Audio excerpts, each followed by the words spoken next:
Welcome back. I'm here, you're here, we're making progress.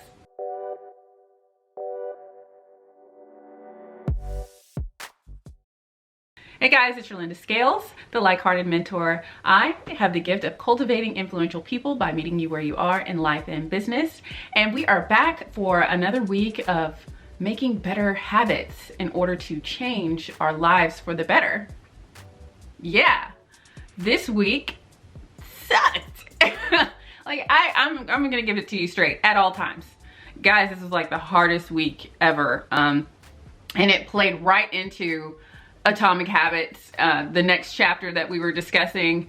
He talked about how it is really hard to let go of bad habits. You know, why is it so hard to let things go? And why is it hard to cultivate new habits? Well, I can tell you, the ones that I named all got challenged this week. I had meetings that I was trying to set up. My toddler is practicing so hard for 2 years old. He's not there yet, but it's almost like he knows. He knows that he's supposed to be throwing things and using the word no and just staring at you as he pours out his drink all over the high chair. If you're like me, this past week was very challenging because as you're trying to set new habits, even if they were small, they were getting challenged by life events, by that urge to say, you know, this would be just a lot easier this week. You know, you want to give yourself a break. I'm just starting out just this week, you know, if I don't do it, it's okay. But you had to quell that voice, right? And say, no, this has to happen. I have to get up. And with my schedule, I still share a room with my son. When he goes to sleep, it's basically the only time that I get to work on things and give it my full concentration. So tasks that take maybe a dedicated hour, that's why I was up late at night, because those hours were the only hours that I had of quiet, no distractions. But I would notice, like during the day when the rest of the world is up, I'm up too. And I was up at 3 and I was up at 1. I never went to sleep. And so that habit of not getting rest was starting to impact when I do have to interact with people during the day and there's a lot going on. I wasn't able to give people my full attention or give them 100% focus because I was tired. So now I look at what time can I make sure that my son is asleep. So if his bedtime is 7 or 8, then my work hour is from 9 to 10:30. And 10:30, shut your phone off. Don't look at TikTok. You can lose sleep because those 1-minute clips add up to probably an hour of you being awake. And I noticed that when I did that, I still can maintain the same level of productivity. Things get done, but I felt more rested when it's just, hey, just go to sleep. And then the other things were, you know, financially, what was hard for me is trying to overcome bad habits where sometimes I would be impulsive, especially during the pandemic. It was so easy just to order things when I think I needed it. Instead of saying, hey, I'm gonna plan this out. If I didn't think of this thing while I'm planning the monthly purchases, then don't impulsively buy it. Or if your kid really thinks that that's cool and I see that it's on Amazon, like don't impulsively buy it because he gets really excited, but then he didn't really want it. So those are things.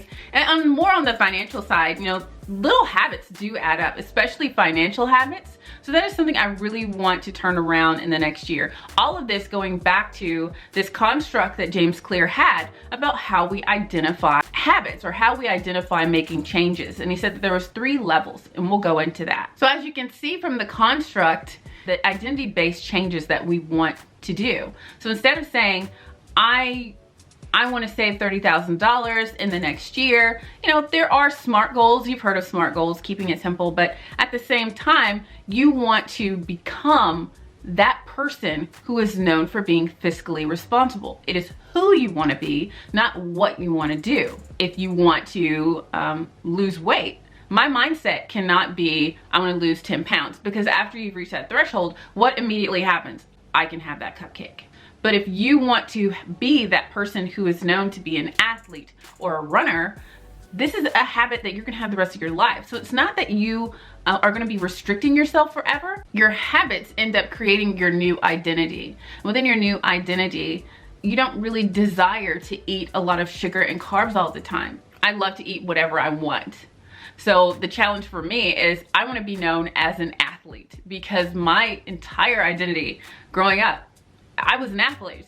I ran track, I played soccer, I ran for the Air Force. Yep, I ran track for the Air Force, and I was a pentathlete at Clemson. So that was kind of my thing. That was who I was. And now in my postpartum life, what's been really difficult is I can't say with much confidence that I'm an athlete, because my habits and lifestyle do not equate to me being an athlete. And I want to get back to that point again.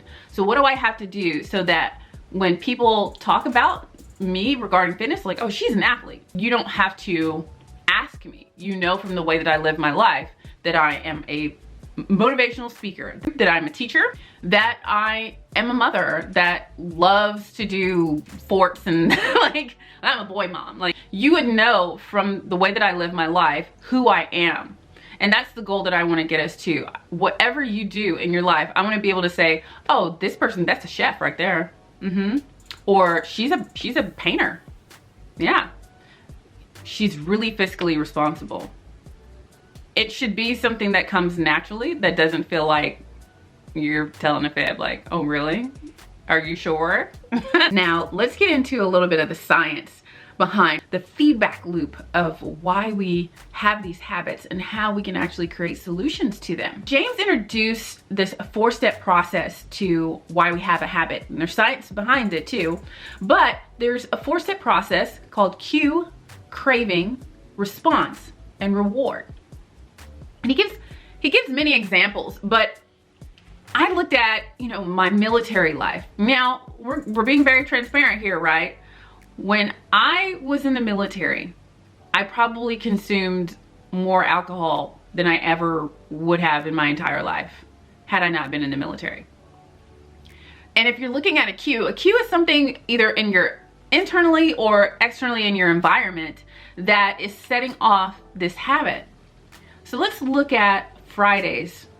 When I was in the military, I can remember one assignment where every Friday, as soon as it hit like 4:30, almost 5 o'clock, that's the cue. It has been a long week. Cue, the O Club.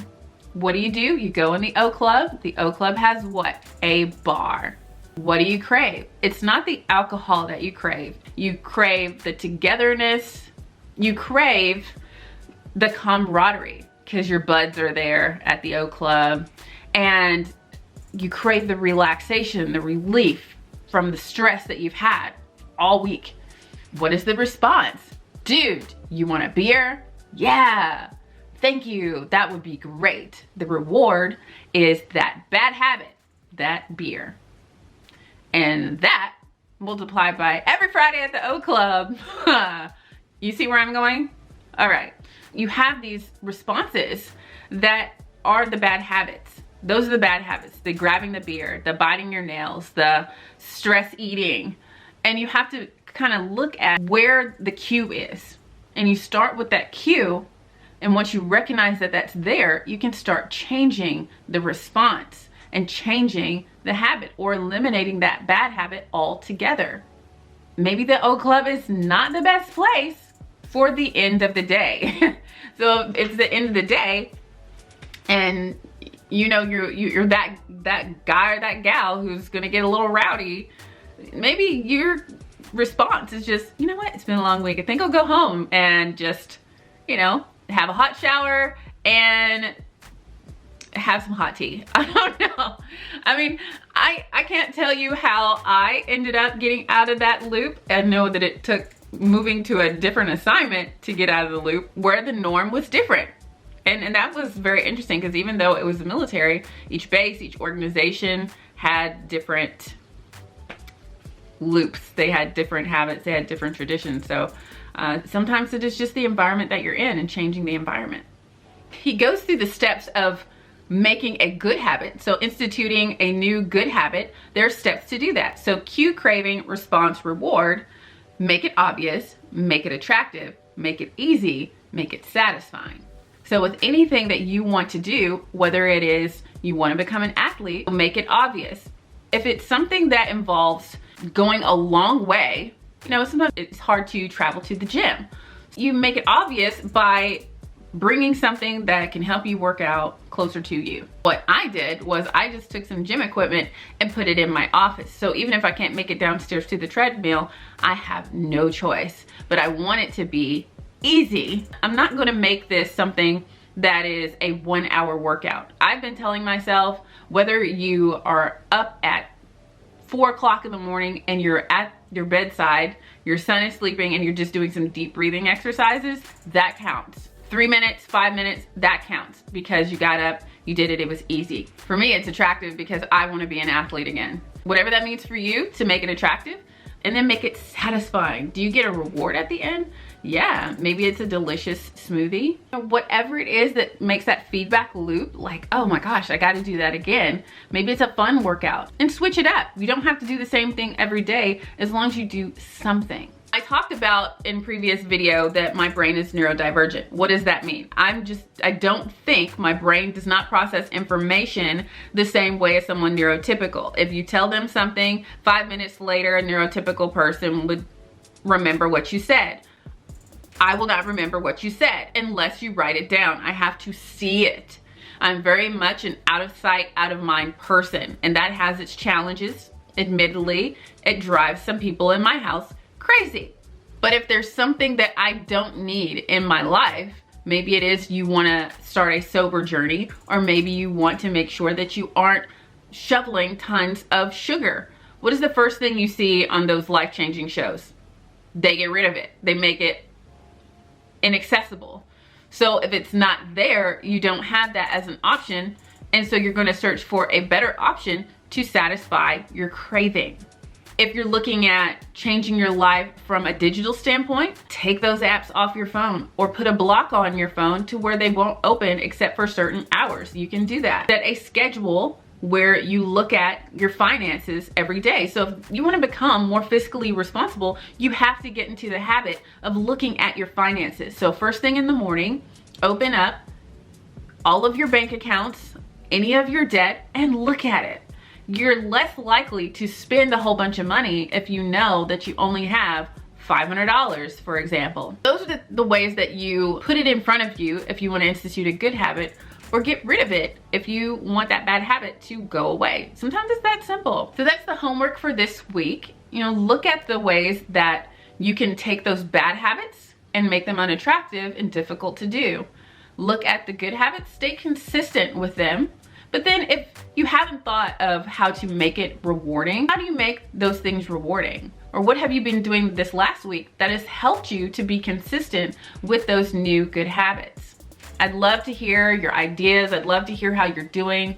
I know for some of us this week was hard. It was a couple days this week I wasn't physically feeling well. I went ahead and got the COVID booster. I had gotten the first 2, and I was down for a good 48 hours, and the most that I could do for my fitness was just to stretch. I just woke up, got down on the floor next to the bed, and just did some stretches, and then got back into bed and went back to sleep. And that's the best I could do to be consistent with that habit, so that I know that I feel good about myself that I was able to be consistent, which is overall, I want to be known as someone who's very consistent with things, not only personally, but professionally. There you have it, guys. I want to see you on social media. Tag me. If you're instituting your new habits, tag me on social media. I'm at Instagram, Twitter, and Facebook, and TikTok, all at Sherlinda Jean. And if you want to go back, if you're new to this channel and you want to look at this journey so far, I am a couple videos in, but there are other videos. So the last time I tagged a great interview I did with Damon John, we talked about his book Power Shift, which also had a big impact on me personally and professionally. We'll talk about him in depth one day. There's a lot that I can say that is so awesome about him. If you like this video, please subscribe, like it, tell a friend, and give me some feedback down below. Like I changed up a couple things. If you notice that the music is a little quieter, someone said, hey, I was jamming out to your video, but hey, could you make the music a little quieter? I can do that because this channel is for you guys. I want to institute new habits and be consistent, but I also want to provide value for you as a viewer. So thank you so much, and I will catch you on the next one. Have a great week. Bye. Oh my God, look, ouch. Totally have a gash on my chin. Show must go on.